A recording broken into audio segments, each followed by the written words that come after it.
Mm-hmm. Now, what if I asked if you had a single piece of equipment that could do invasive mechanical ventilation, CPAP, and high flow, sort of all in the same hardware? Is that something that is attractive to you, or is that not really? So I think it's quite interesting. I think that, in an ideal world, what you'd have is one machine that does everything you want.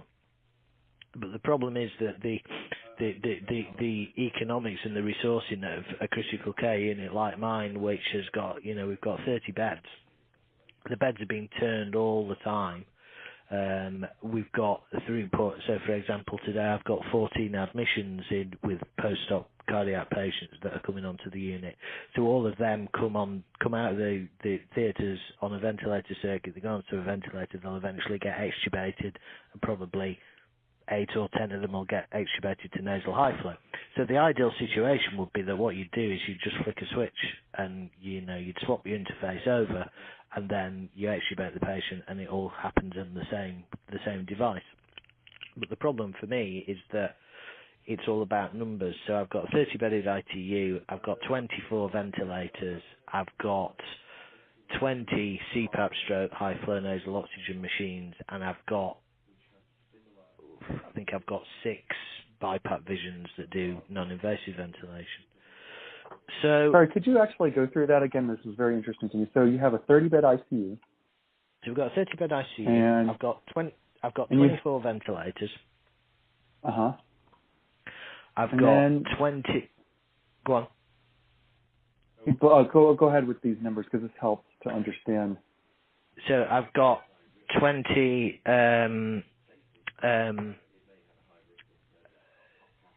I've got 20 CPAP flow generators that do high flow nasal oxygen, and I've got 6 Respiron. This is the Armstrong unit, and then I've got 6 Respironics V60s,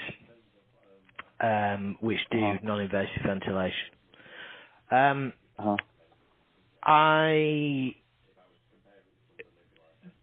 problem that you've got is that you can say, okay, it comes down to economics. So in an ideal world, with an unlimited budget, you'd buy 30 machines that do everything. So 30 machines that do invasive ventilation, non-invasive ventilation, CPAP, and high-flow nasal oxygen. But the problem is that the economics of the way that the capital funding comes through and the replacement programs happen is that you could never afford that all at the same time, because you could never afford 30 units at once, and then all the 30 units would need replacing at the same time. So what you have to do is offset, okay, so I've got a 30-bedded unit, but I never have 30 patients on a ventilator, so that's why we've only got 24 vents. And so the numbers are all graded.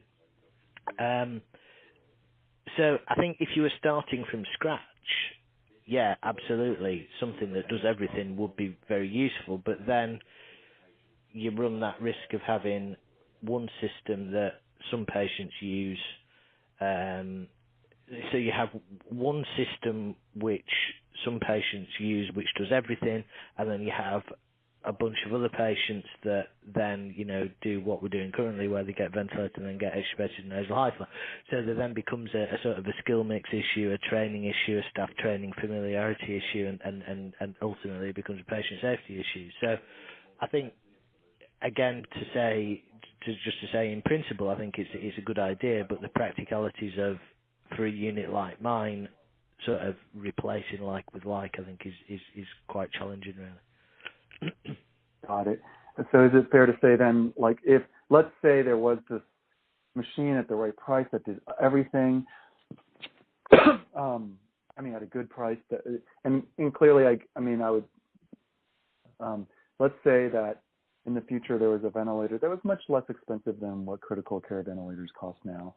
But, obviously ventilators do more than just generate flow, so I'd imagine they'd still be more expensive than just a pure flow generating, like a high flow device, but somewhere in between, let's say. And so, but they did all these things. But the problem you're saying is that there's never really a situation economically where you could realistically get all 30, replace them all